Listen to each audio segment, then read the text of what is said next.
Édouard Philippe met KO Emmanuel Macron. Édouard Philippe a contribué au succès de Quotidien mardi 10 juin 2025 sur TMC. Dans le même temps, Emmanuel Macron était à Nice pour un prime océanique sur France 2. Emmanuel Macron et son ancien Premier ministre Édouard Philippe se sont livrés un duel à distance sur le petit écran dans la soirée du mardi 10 juin 2025.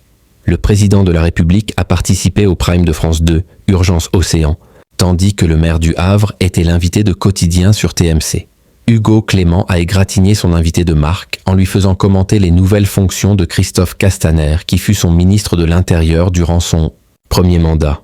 C'est un peu nul ce que vous faites par rapport au débat. Il a été ministre de l'Intérieur il y a X années. C'est un homme libre. Il a donné beaucoup de son temps et de son énergie à la chose publique. Pour conclure son propos, Emmanuel Macron a cinglé. Je n'aime pas ces méthodes. Édouard Philippe réagit à un drame.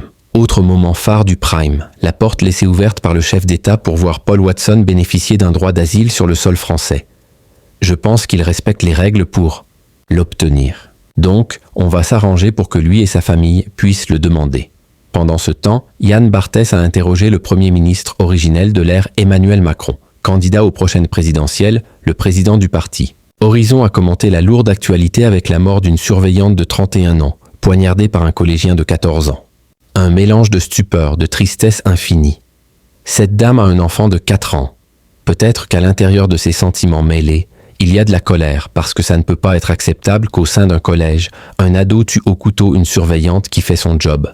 La santé mentale des jeunes, la violence et la loi interdisant à présent la vente de couteaux aux mineurs ont été au cœur de l'interview d'Édouard Philippe. Emmanuel Macron vaincu. Les deux parties de l'émission ont rassemblé 691 000, puis 1,18 million de fans, soit des parts d'audience à hauteur de 4,8 et 6,8%.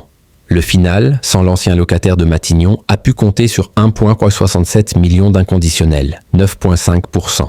Sur les cibles, 8,7 puis 12,5% des femmes responsables des achats ont répondu présentes en P1 et P2, 10,5 et 13,3% des 25-49 ans, ainsi que 11,6 et 15,2% des CSP+.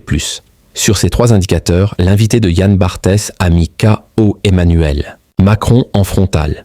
De 20h20 à 22h48, Urgence Océan a attiré 1,57 million de curieux, représentant 9,1% des Français devant leur petit écran.